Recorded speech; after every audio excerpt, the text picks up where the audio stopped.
Elhamdülillahi Rabbil alemin. Vessalatu vesselamu ala Rasulina Muhammed ve ala alihi ve sahbihi ecma'in. Amma ba'd. Esselamu aleykum ve rahmetullahi ve barakatuh. Deməli, bugün Səqələyn hədisi ilə əlaqəli 3-cü dərsimizdir. Keçən dərsdə Quran-ı Kərimin necə yazılması, onun Əbu Bakr radiyallahu anh'ın zamanında necə toplanması və Osman radiyallahu anh'ın zamanında bir qirayət üzrə müsəlmanların necə cəm edilməsi barədə, həmçinin Quran-ı Kərimin qirayətləri barədə mövzulara toxunduq. Və bunları qeyd etməkdə məqsədim o idi ki,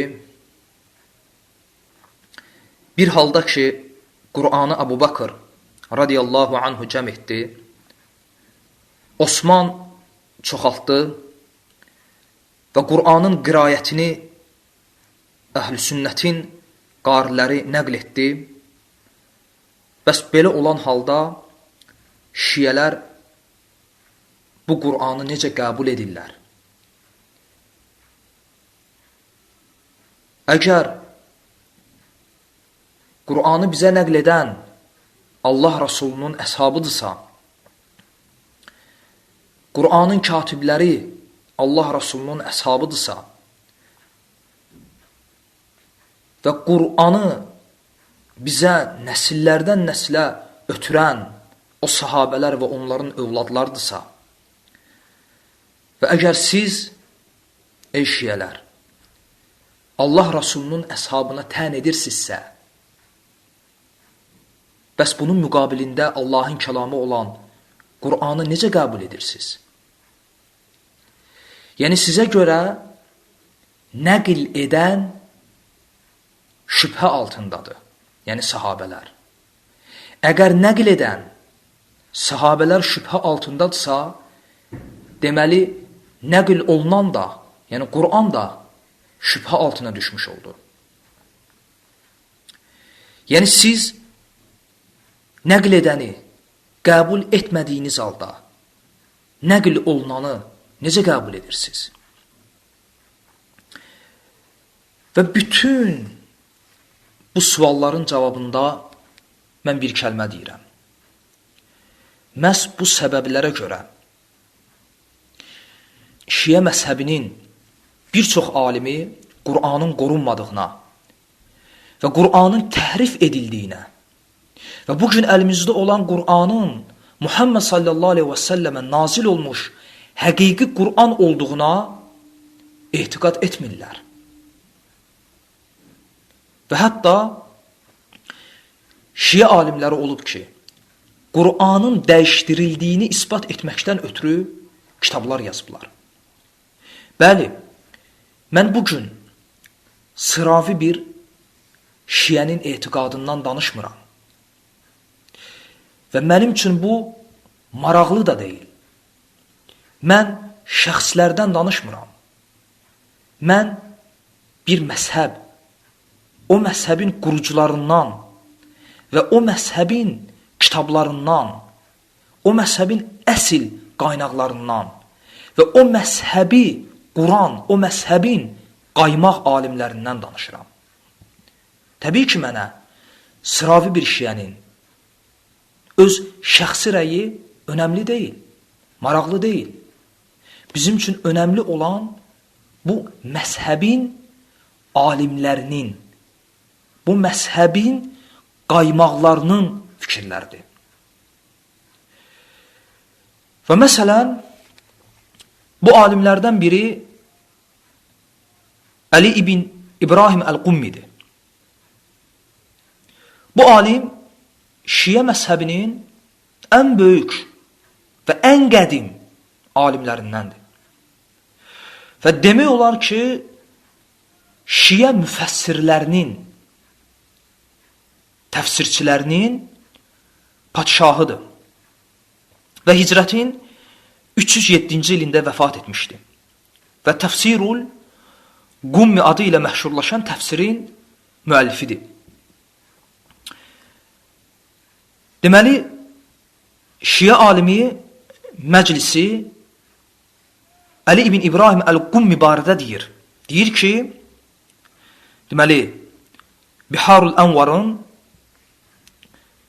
müqəddiməsində səhifə 128-də deyir ki, Əli ibn İbrahim ibn Həşim Əbu'l-Həsən Əl-Qummi imamilərin, yəni şiyələrin ən dəyərli ravilərindən və ən böyük şeyxlərindən biridir. Bütün tərcüməyi hallar onun dəyəri və etibarlılığı üzərində ittifaq halındadır. Rical alimi Nəzaşi Əl-Fıxristində demişdi, hədis elmində doğrucul, nüfuzu təsdiqlənmiş və düzgün məzhəbli, yəni düzgün etiqadlı birisidir. Biharul Ənvar müqəddiməsində səhifə 128-də məclisi belə deyir. Həmçinin onun təfsiri haqda, yəni Qumminin yazdığı təfsir kitabı haqda Şiə alimləri belə deyir. Deyirlər ki, Əli ibn İbrahim Əl-Qummi Kuleyninin ən dəyərli şeyxlərindən birisidir və heç şübhəsiz ki, onun əlimizdə olan təfsiri bizə çatan ən qədim təfsirlərdəndir. Və bu təfsir iki doğrucul adamın, yəni İmam Muhammed Baqir və İmam Cəfər Əs-Sadiq əleyhissalamın təfsiridir. Məsələn, Təbəqatu Ə'lamuş Şiə səhifə 167 və ya Əz-Zəri'a 4-cü cild 302-ci səhifə. Həmçinin Muqaddimətu Təfsirul Qummi Şeyx Musavi Əl-Cəzairinin qələmi ilə səhifə 14 və 15-16-cı səhifələrə müraciət edə bilərsiniz. Yəni, xülasə, bir-iki misal gətirdim, hətta dinləyən adam üçün aydın olsun ki, Əli ibn İbrahim Əl-Qummi kimdir? Kuleyninin müəllimi, Şiə məzhəbinin təfsirçilərinin padşahı və bu alim Qur'anın təhrif olunduğuna etiqad edən alimlərdən biridir. Və məsələn, bunun üçün kifayətdir ki, elə onun özünün yazdığı təfsirə, yəni Təfsirul Qumminin müqəddiməsinə baxasan. 7-ci, 8, 9, 10-cu səhifələrə. Orada açıq aydın deyir ki, Qur'anda dəyişilmiş, dəyişdirilmiş və Allahın nazil etdiklərinin əksinə olan, yəni Allahın Muhammedə nazil etdiyi əsl Qur'anın əksinə olan yerlər var. Və sonra o özünün iddia elədiyi Qur'anda dəyişdirilmiş ayələr, dəyişilmiş ayələr, Allahın nazil etdiyinin əksinə olan ayələr, bütün bunlara bir-bir misallar göstərir. Yəni, müqəddiməyə, təfsirinin müqəddiməsinə baxsaz kifayətdir. Həmçinin bu etiqadda olanlardan biri elə Qumminin öz tələbəsi, Muhammed ibn Yaqub Əl-Kuleyni. O da öz etiqadını bu barədə olan hədisləri öz kitabında rəvayət etməsi ilə açıq aydın bəyan etmişdi. Və yaxşı, Muhammed ibn Yaqub Əl-Kuleyni kimdir? Bu, Şiə məzhəbinin ən böyük mühəddislərindən biridir. Və hicrətin 328-ci ilində vəfat eləmişdi və Şiə məzhəbinin ən dəyərli kitabı olan Kitabul Kafinin müəllifidir. Kuleyni barəsində Şeyx Tusi deyir ki, hədis elmində yüksək dərəcəli bir alim idi. Yəni, tayı bərabər olmayan. Deməli, Ricalu Tusiyə müraciət edə bilərsiniz səhifə 495-ə. Həmçinin Ərdəbili demişdi ki, hədis elmində insanların ən doğruculu idi. Və Kitab-ül Kafini 20 ilə yazmışdı. Cami-ül Ruvat 2-ci cild 218-ci səhifə. Həmçinin Ağabozorq Ət-Tehrani onun yazdığı kitab barəsində deyir ki, Kitab-ül Kafi hədis elmində etimad olunan əsas 4 kitabın ən dəyərlisidir. Rasulullahın ailəsindən, yəni Əhl-i Beytindən nəql olunmuş rəvayətləri onun kimi, yəni Kuleyni kimi yazan ikinci bir adam olmamışdı. Əz-Zəri'a kitabı 17-ci cild 245-ci səhifə. Onun bu kitabı haqqında həmçinin belə deyilmişdi.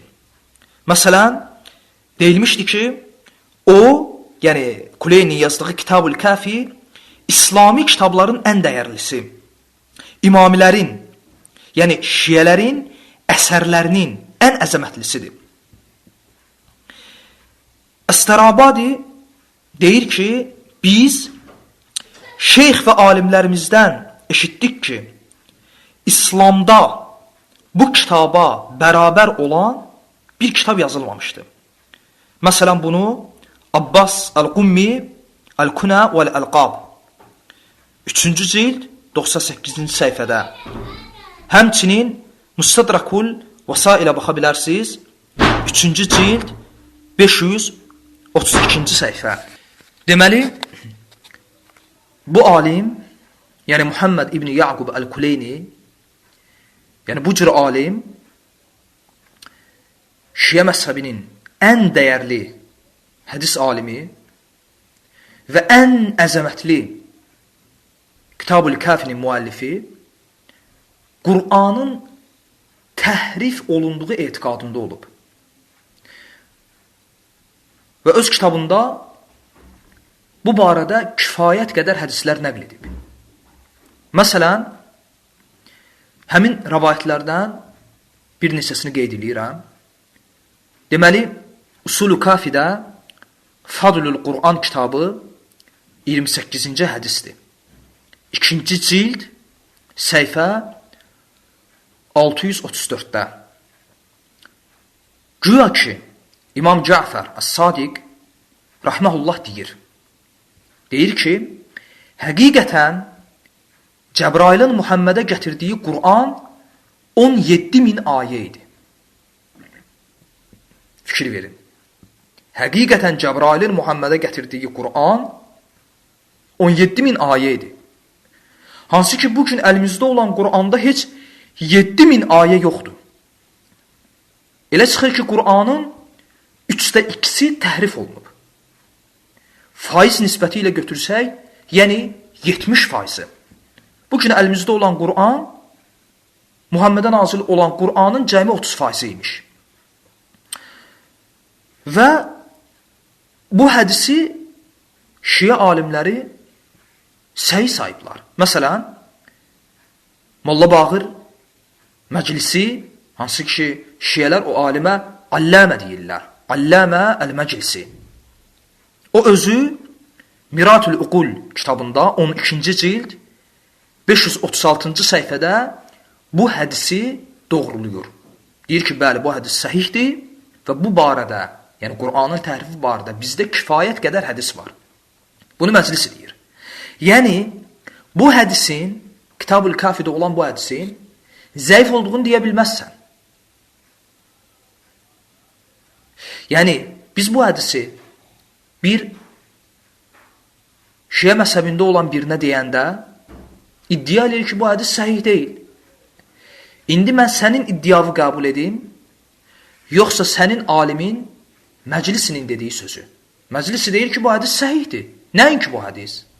Bu mənada olan hədislər deyir, bizdə kifayət qədərdir.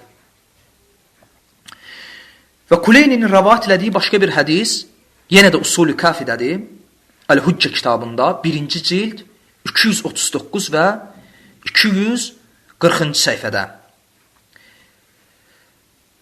Hədisdə deyilir ki, güya ki, İmam Cəfər rahimehullah deyir ki, həqiqətən bizdə Fatimənin mushafi var. Yəni Fatimənin Qur'anı. Amma sən bilmirsən ki, Fatimənin mushafi nədir? Ravi deyir ki, İmam Cəfərə, ravi deyir ki, mən dedim, Fatimənin mushafi nə olan şeydir? Nədir o? İmam isə cavabında dedi, bu elə bir mushaf, elə bir kitabdır ki, sizin bu Qur'anınızın 3 mislinə bərabərdir. Və Allaha and olsun ki, onda Qur'andan bir hərf belə yoxdur. Və çox qəribədir, bu hədisi də Allamə Məclisi Miratul Uqulda 3-cü cild 54-cü səhifədə səhihləşdirib. Həmçinin Əhməd İbn Əbi Talib Ət-Tabarsi, bu da Şiə məzhəbinin böyük alimlərindən biridir. Hicrətin 620-ci ilində vəfat eləmişdi. Və Əl-İhticac kitabının müəllifidir. Əhməd İbn Əbi Talib Ət-Tabarsi. Allamə Məclisi Biharul Anvar müqəddiməsində səhifə 140-da bu alim barədə deyir. Deyir ki, Şeyx Əbu Mənsur Əhməd İbn Əbi Talib Ət-Tabarsi bizim ən dəyərli, qədim və doğrucul, mühəddis olan fəzilətli alimlərimizdəndir və Kitabul İhticacın sahibidir. Yəni, bu alimin yazdığı Əl-İhticac kitabı Şiə məzhəbinin ən dəyərli kitablarından birisidir. Əl-Hur Amili, Hur Amili bu alim barədə deyir ki, bu alim, yəni Əbu Talib Ət-Tabarsi fəzilət sahibi bir alim, doğrucul olan fəqih bir mühəddis idi. Əmalul Amil 2-ci cild 17-ci səhifə, həmçinin Məməqaninin Tənqihul Məqal kitabına 1-ci cild 69-cu səhifəyə baxa bilərsiniz. Yəni bu alim də bu etiqadın sahibi olub və bunu onun Əl-İhticac kitabında qeyd etdiyi rəvayətlər isbat edir. Və bu barədə kifayət qədər rəvayət gətirib. Hansı ki, özünün səhih saydığı rəvayətlər. Və bu rəvayətlərin birində deyilir ki, hansı ki, Tabarsi bunu Əl-İhticac kitabında 1-ci cilddə 155-ci səhifədə nəql edir. Deyir ki, Peyğəmbər sallallahu aleyhi və səlləm vəfat edəndən sonra Əli Qur'anı topladı və Peyğəmbərin vəsiyyət etdiyi kimi onu mühacir və ənsalların yanına gətirib, həmin Qur'anı onlara göstərdi. Əbu Bakr radiyallahu anhu onu açanda, elə 1-ci səhifədə, yəni güya Qur'anın 1-ci səhifəsində özlərinin biabırçılıqlarının yazıldığını gördü. Və Ömər sıçrayıb ayağa qalxdı və belə dedi, ey Əli, onu buradan rədd elə, bizim belə bir Qur'ana ehtiyacımız yoxdur. Əli onu götürüb getdi. Sonra Zeyd ibni Sabiti çağırıb gətirdilər. O Qur'anı oxuyan birisi idi. Ömər ona dedi, yəni Ömər Zeydə dedi ki, Əli bir Qur'an gətirmişdi. Həmin Qur'anda mühacir və ənsalların pis əməlləri yazılmışdı, yəni sahabələrin. Biz belə qərara gəldik ki, özümüz bir Qur'an yazıb, ondan mühacir və ənsalları biyabır edib, hörmətdən salan ayələri çıxardaq. Fikir ver. Açıq aydın iddia edilir ki, güya ki, Əbu Bakrın, Ömərin, Osmanın, Zeyd ibn Sabitin və qeyri sahabələrin başçılığı ilə müsəlmanlar Qur'anı təhrif ediblər. Və bu alimlərdən də biri Muhammed Baqir Əl-Məclisidir. Və bu alim də Şiə məzhəbinin ən dəyərli 8 kitabından birinin, yəni Biharul Anvar kitabının müəllifidir. Və məclisi bayaqları qeyd elədiyim 17.000 ayə hədisini şərh edərkən hədisin səhih olduğunu qeyd edir və sonra deyir. Deyir ki, həqiqətən Qur'anın naqisliyi və Qur'anın dəyişdirildiyi barəsində olan açıq aydın səhih hədislər çoxdur. Və bu barədə olan hədislər mənaca mutavatir dərəcəsindədir. Onların, yəni təhrif barədə olan hədislərin hamısını rədd etmək, birbaşa hədislərə olan etimadı aradan qaldırmağı labüd edir. Və məclis deyir ki, mənim zənnimcə bu barədə olan hədislər imamət barəsində olan hədislərdən az deyil. Bəs onlar, yəni bizim alimlər, imaməti hədislər ilə necə isbat edirlər? Yəni, təhrif barədə olan hədisləri bizim alimlərdən bəziləri ki, inkar edir, təhrif barədə olan hədisləri inkar etdikləri halda, imamət barəsində olan hədisləri necə qəbul edirlər? Axı, təhrif barəsində olan hədislər heç də imamət haqqında olan hədislərdən az deyil. Deməli, Miratul Uqul 12-ci cild 536-cı səhifədir və bəzi nüsxələrdə də 525-ci səhifədə. Və hətta məclisi Biharul Ənvar kitabında Qur'anın təhrifinə dair belə bir bölüm də açır. Bəbut təhrif fi ayətilləti hiyə xilafu mə ənzəlallah. Yəni Allahın nazil etdiklərinin xilafına olan ayələrdə təhrif bölümü. Yəni məclisi hətta Biharul Ənvar kitabında Qur'anın təhrifini isbat etməkdən ötürü xüsusi bir bölüm də açır. Və məclisinin bu sözündə bir neçə məsələyə fikir vermək lazımdır.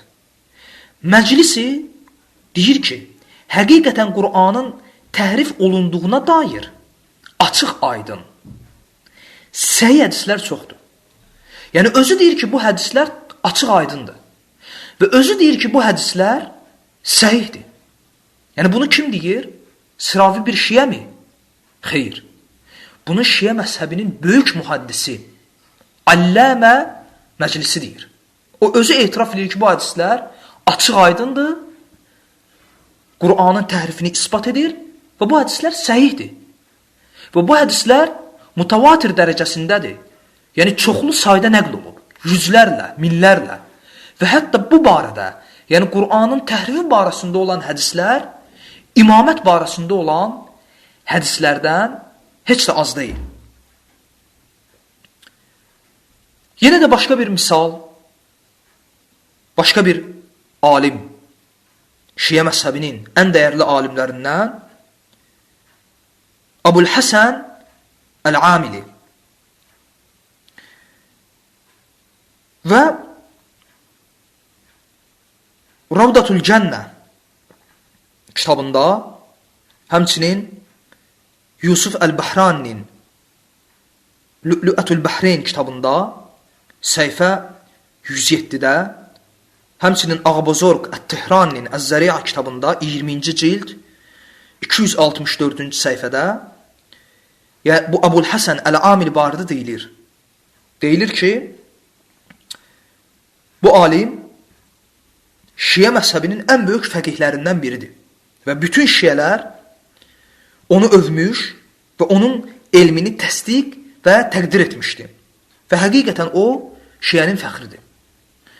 Yəni, böyük şiə alimlərindən biridir. Əbu'l-Həsən Əl-Amili. O da Şeyx Məclisi kimi bu barədə olan hədislərin mutavatir dərəcəsində olduğunu qeyd edərək deyir. Deyir ki, bil ki, yəni öz şiələrinə müraciət edir.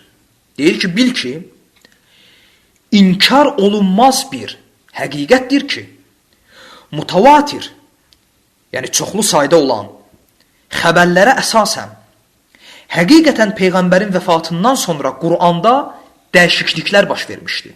Sahabələr Qur'anı topladıqdan sonra bir çox kəlməni və bir çox ayələri yox etmişdilər. Və daha sonra Əbu'l-Həsən Əl-Amili təhrif olunmamış əsl Qur'anın Mehdidə olduğunu qeyd edir. Və sonra da Əbu'l-Həsən Əl-Amili bu əqidəyə, yəni Qur'anın təhrif olunduğu əqidəsinə sahib olan alimlərdən Kuleyninin, həmçinin Qumminin, Əyyaşinin, Numaninin, Əbu Talib Ət-Tabarsinin, Məclisinin adlarını qeyd edir. Deyir ki, bunlar da bəli bu etiqadda olublar və sonra sözünü belə tamamlayır.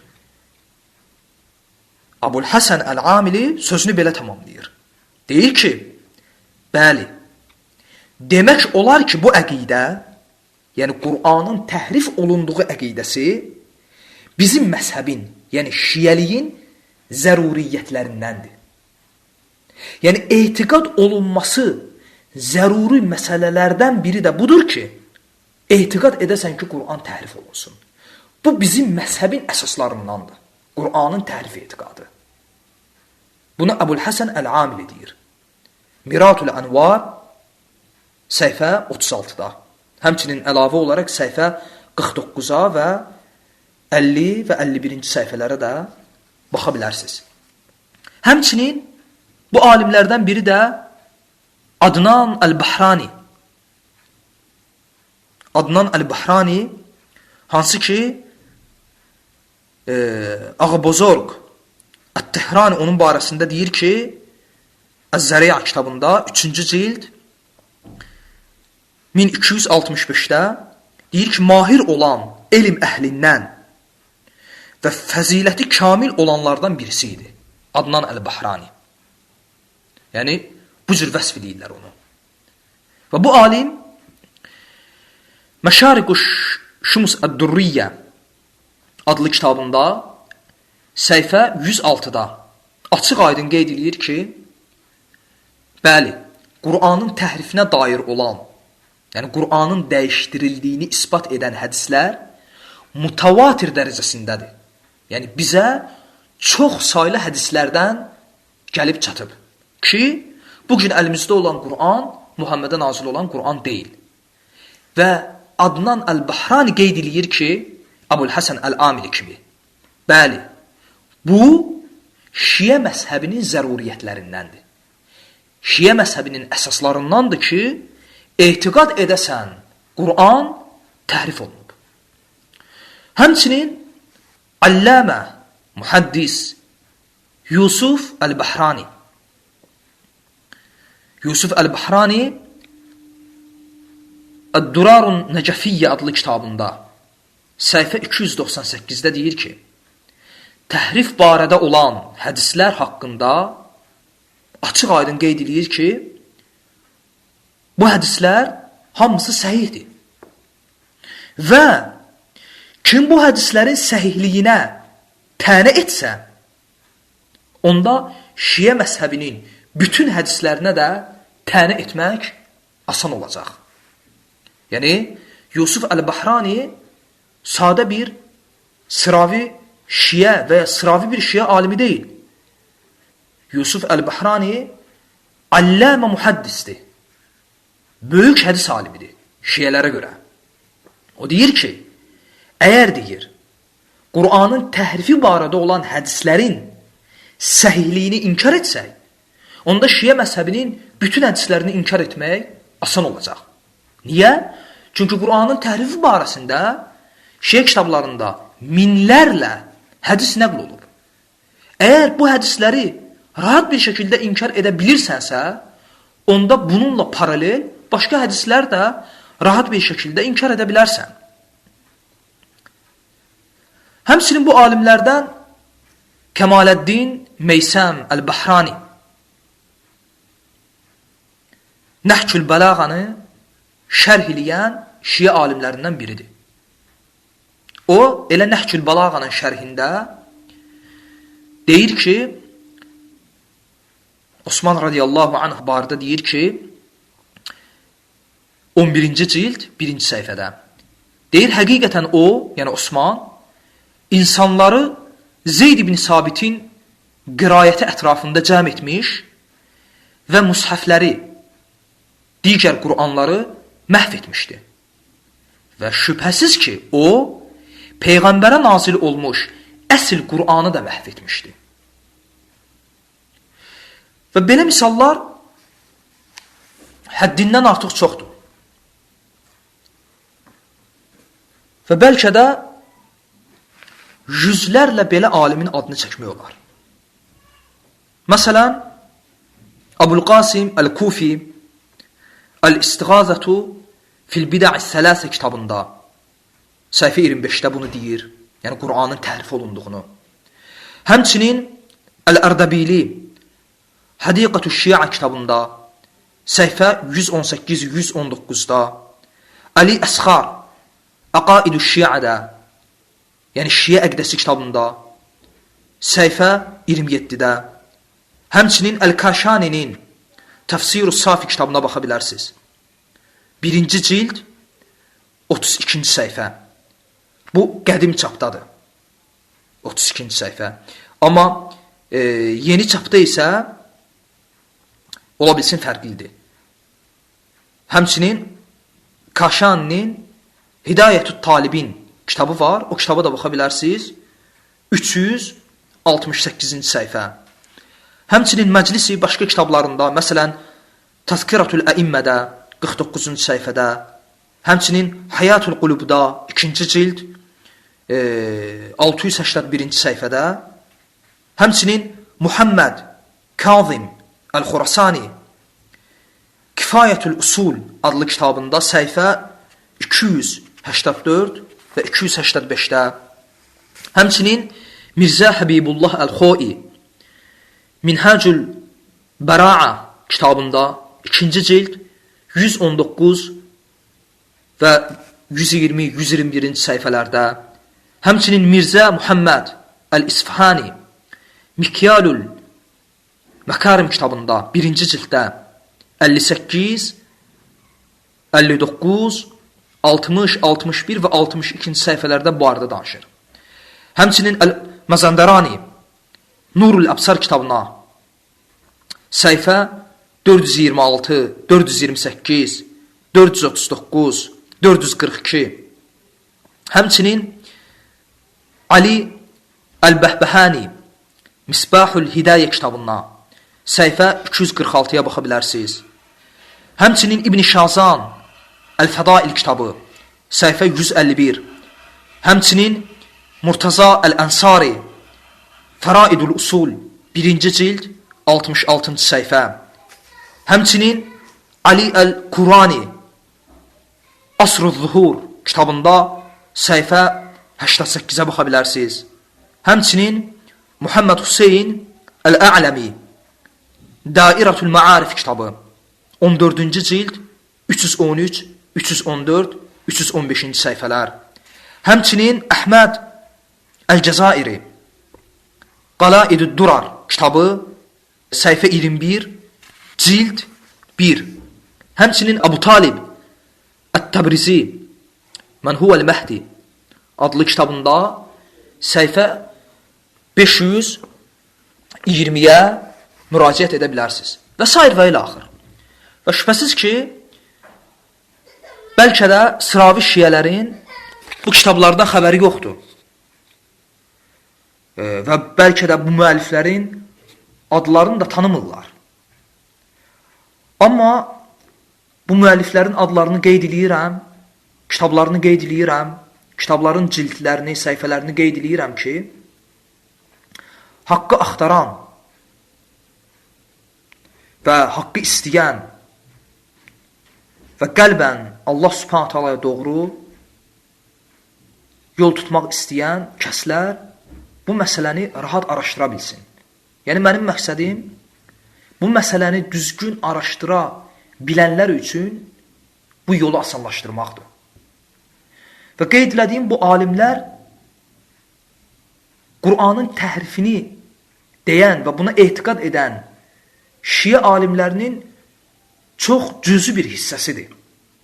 Yəni, bu siyahını çox uzatmaq olar. Bu barədə saatlarla danışmaq olar. Amma burada önəmli bir məsələni qeyd etmək istəyirəm. O da budur ki, bəzi Şiə alimləri olub, məsələn, Şeyx Saduq, Murtaza, Abu Cəfər Ət-Tabarsi, həmçinin Əbu Ali Ət-Tabarsi. Xüsusən bu 4 alim. Bu 4 alim Qur'anın təhrif olunduğunu inkar ediblər. Və deyiblər ki, yox, bugün əlimizdə olan Qur'an Muhammedə nazil olmuş əsl Qur'andır. Yəni, təhrif etiqadını qəbul etməyiblər. Və Şiə alimlərinin böyük əksəriyyətinə müxalif olublar. Və bu barədə Nemətullah Əl-Cəzair deyir. Nemətullah Əl-Cəzairi böyük Şiə alimlərindən biridir. Əl-Ənvarun Numaniyyə kitabının müəllifidir. Həmin kitabında 2-ci cild 357 və 358-ci səhifələrdə deyir. Deyir ki, bizim əshabımız, yəni Şiə alimləri hamısı Qur'anın təhrif olunduğuna dair açıq aydın sübut olan bu mutavatir xəbərlərin səhihliyi, doğruluğu və bunları təsdiqləmək məsələsində ittifaq halındadırlar. Yəni Nemətullah Əl-Cəzair deyir ki, bizim məzhəbin alimləri ittifaq ediblər ki, bəli, Qur'an təhrif olunub və bu barədə hədislər səhihdir. Və sonra sözün davamında deyir. Deyir, buna yalnız Murtaza, Şeyx Saduq, həmçinin Şeyx Tabarsi müxalif olmuşdu. Və onlar, yəni bu alimlər, Murtaza, Saduq, Şeyx Tabarsi belə bir hökm vermişdi ki, iki üzlük arasında olan Qur'an təhrif edilmədən və dəyişdirilmədən nazil olan əsl Qur'andır. Amma fikir verin Nemətullah Əl-Cəzair nə deyir? Deyir ki, açıq aşkardır ki, bu söz, yəni təhrifi onların inkar etmələri çox saylı məsləhətlərdən, yəni təqiyyədən ötürü deyilmiş bir sözdür. Nemətullah Əl-Cəzair deyir ki, bizim alimlərdən bəziləri ki, Qur'anın təhrif olunduğunu inkar ediblər, deyiblər ki, Qur'an təhrif olunmayıb, onlar bunu yalnız və yalnız təqiyyə ilə deyiblər. Təqiyyə ilə deyiblər ki, qoy cəmaat Qur'anı tən etməsinlər. Yəni, Qur'anı tən etmək, qapısını bağlamaqdan ötürü deyiblər. Həmçinin, Nemətullah Əl-Cəzair özü qeyd edir ki, vaxtı ilə Qur'anda imamların təriflənməsinə və sahabələrin pislənməsinə dair ayələr olub. Sahabələr isə bu ayələri Qur'andan çıxardaraq Qur'anı dəyişdiriblər. Məsələn, bunu Əl-Ənvarun Numaniyyə kitabında 1-ci cild 97-ci səhifədə açıq aydın qeyd edir. Və sonra, yəni Nemətullah Əl-Cəzairi başqa bir suala da həmin kitabında cavab verir. Deyir ki, əgər bizə deyilsə ki, yaxşı, Qur'an təhrif olunubsa, Qur'anın dəyişdirilməsi ilə birgə onu oxumaq və Qur'anın əhkamlarına əməl etmək necə mümkündür? Yəni, onda biz şiyələr niyə Qur'ana əməl edirik? Nemətullah Əl-Cəzair deyir ki, əgər belə deyilsə, cavabında mən belə deyərəm. Deyərəm ki, artıq xəbərlərdə, yəni bizim hədislərdə, bizim kitablarda nəql olunmuş hədislərdə, məsum imamlardan rəvayət olunmuşdur ki, onlar öz şiyələrinə əldə mövcud olan Qur'anı namazda və başqa ibadətlərdə oxumağı və bu əldə olan dəyişdirilmiş Qur'anın hökmləri ilə əməl etməyi əmr ediblər. Ta o vaxtacan ki, ağamız sahibə zaman, yəni Məhdi, zuhur edəcək və insanların əlində olan Qur'anı səmaya qaldıracaq. Və Əmirul Müminin, yəni Əli radiyallahu anhunun yazdığı əsl Qur'anı ortaya çıxaracaq, onu oxuyacaq və onun hökmləri ilə əməl edəcək. Bunu Ənvarun Numaniyyə kitabında Nemətullah Əl-Cəzairi 2-ci cild 363-cü səhifəsində açıq aydın deyir. Yəni, bu barədə kifayət qədər misal getirmək olar.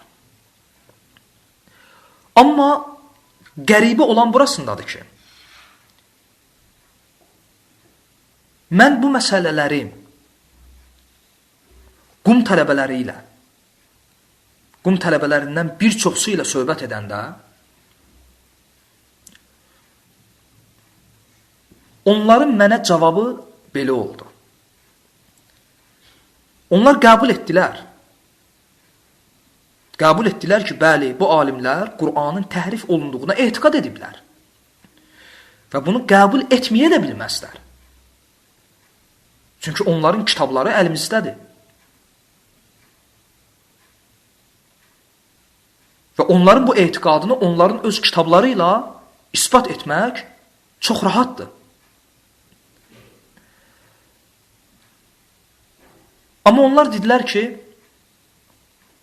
onlar bu etiqadda olsa da alimdilər, ictihad ediblər və xəta ediblər. Subhanallah. Subhanallahil-azim. Yəni, dində etiqad olunması zəruri məsələdə ictihad var.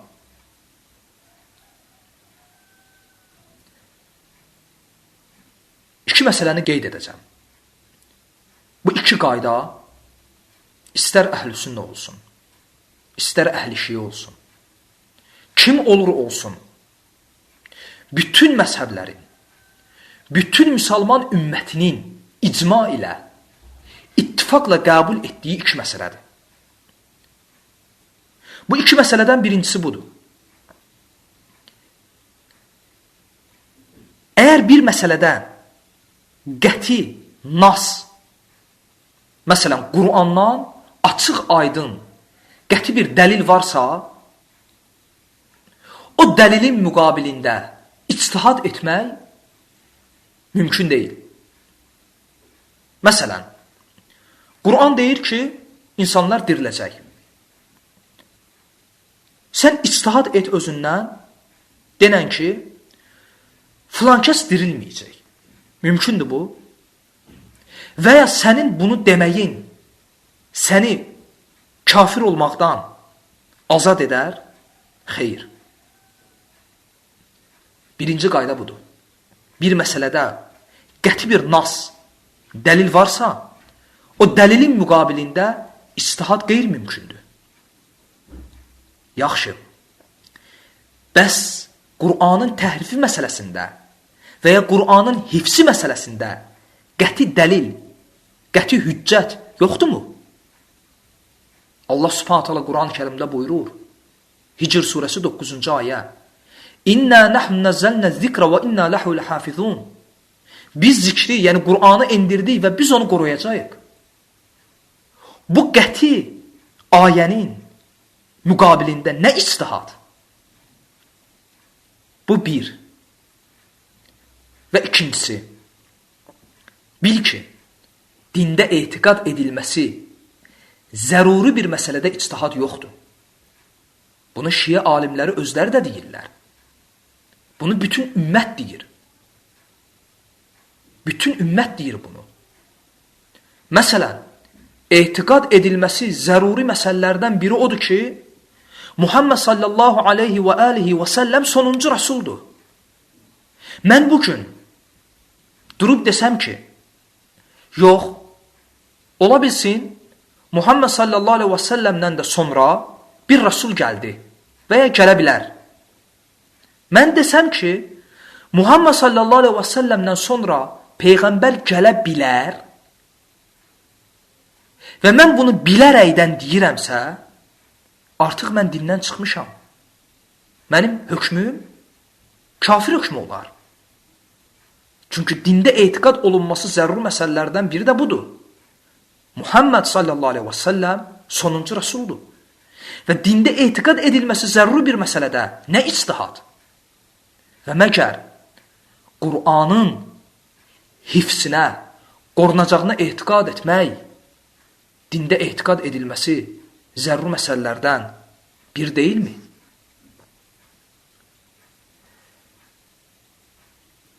Xülasə, Əhl-i-Sünnə vəl-Cəmaya görə belə bir etiqada sahib olmaq küfürdür. Məsələn, Əhl-i-Sünnə alimlərindən İbn Qudamə rahimehullah Lum'atul Etiqad kitabında 19-cu səhifədə deyir ki, müsəlmanlar arasında ixtilaf yoxdur ki, əgər bir şəxs Qur'andan bir surəni və ya bir ayəni, yaxud bir kəlməni və ya bir hərfi belə inkar etsə, o ittifaqla kafirdir.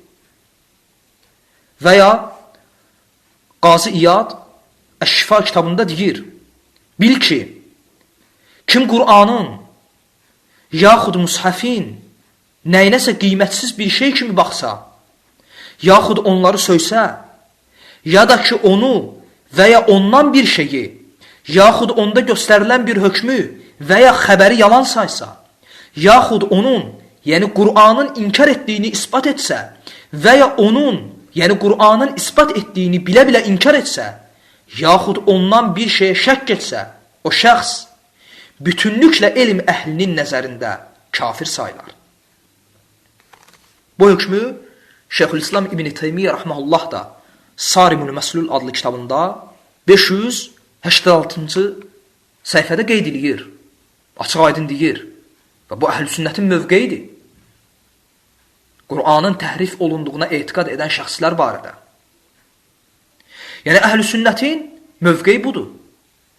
Amma indi baxın görün, yuxarıda bayaqlar qeyd elədiyim küfürlə dolu olan sözləri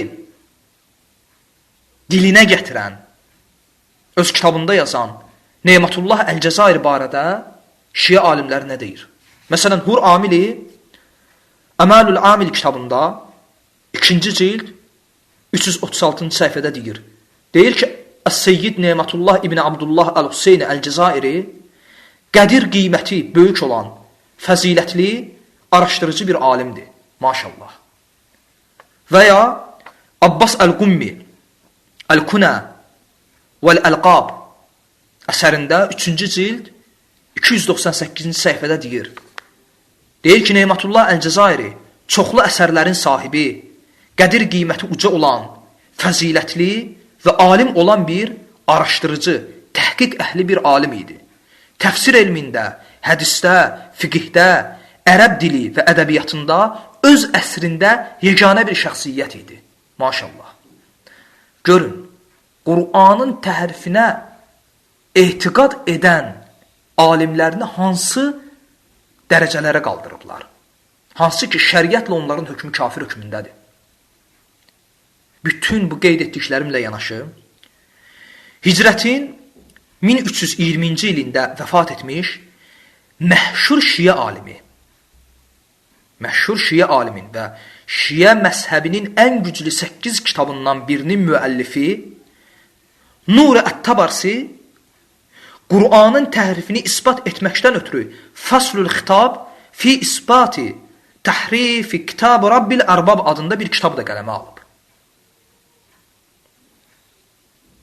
Yəni kitablarında rəvayət olunan hədislər bir kənara qalsın. Nur Ət-Tabarsi xüsusi kitab yazıb. Faslul Xitab fi isbati Təhrifi Kitab Rabbil Ərbab adında. Qur'anın təhrifini isbat etməkdən ötürü müstəqil bir kitab qələmə alıb. Və o bu kitabında Qur'anın təhrifinə dair öz məsum imamlarından nəql olunmuş və Şiənin hədis elmindəki qaydalarına uyğun yüzlərlə səhih hədisi dilə gətirir. Və şübhəsiz ki, o, yəni Nur Ət-Tabarsi, hədislərin səhihliyini, bu hədisləri inkar edən başqa Şiə alimlərindən daha yaxşı bilirdi. Unutmaq lazım deyil ki, Nur Ət-Tabarsi Şiə məzhəbinin ən sonuncu və ən böyük mühaddislərindən birisidir. Və şübhəsiz ki, mühaddis, hədis elmi onun sahəsi olduğundan, hədislərin səhih zəifliyini digərlərindən daha yaxşı bilir. Və hətta Nur Ət-Tabarsi bu kitabı yazandan sonra öz zamanında olan bəzi Şiə alimləri onun bu kitabına qarşı çıxdılar. Bu da təbiidir. Çünki Qur'anın təhrifinə etiqad edə-edə daima müsəlmanların yanında gözü kölgəli olacaqsan. Və buna görə tarix boyunca bu məsələni örtbas edib inkar etməyə çalışıblar. Təqiyyə ilə. Və ona görə Nuri Ət-Təbarisinin bu kitabına da qarşı çıxıblar ki, sən niyə belə bir kitab yazdın? Və Nuri Ət-Təbarisi hətta onun bu kitabına şübhə edən şəxslərə rədd olaraq ikinci bir kitabı da yazır. Li-Rad Ba'd Şubuhat an Faslil Xitab adında bir kitab. İkinci bir kitab da yazır. Yəni şübhə edənlərə rədd olaraq. Və bu alim də Şiə məzhəbinin 8 ən mötəbər kitabından biri olan Mustadrakul Vasail kitabının müəllifidir. Yəni çox qəribədir. Bu gün də bütün bunları bilən, yəni bütün bunlar açıq-aydın həqiqətlərdir. İnkarı qeyri-mümkün həqiqətlər. Və qəribədir ki, bu gün də bütün bunları bilən Şiə alimləri, Şiənin elm əhli, bu etiqadda olan alimlərinə qarşı üzr axtarırlar. Və deyirlər ki, bu alimlər ictihad ediblər. Ola bilsin xətaya yol veriblər. Və biz onları bu ictihadlarına görə kafir hesab edə bilmərik. Subhanallah. Məgər siz Allahın varlığı barəsində münaqişə edəni və ya Muhammedin sonuncu rəsul olduğunu inkar edəni də üzürlü hesab edəcək və o ictihad edib, xəta edib deyəcəksiniz? Məgər siz dində etiqad edilməsi zəruri olan məsələlərdə ictihad etməyi caiz bilirsiniz? Məgər siz ikinci əmanəti, yəni Əhl-i Beyti inkar edəni üzürlü sayırsınız? Bəs nə üçün ondan da böyük olan əmanəti, yəni Qur'anı inkar edənə üzür axtarırsınız? Nə üçün? Bu dərsimi son olaraq bu kəlmə ilə bitirirəm. Allah Subhanahu Taala'nın ağıl nemətinə görə ona həmd olsun.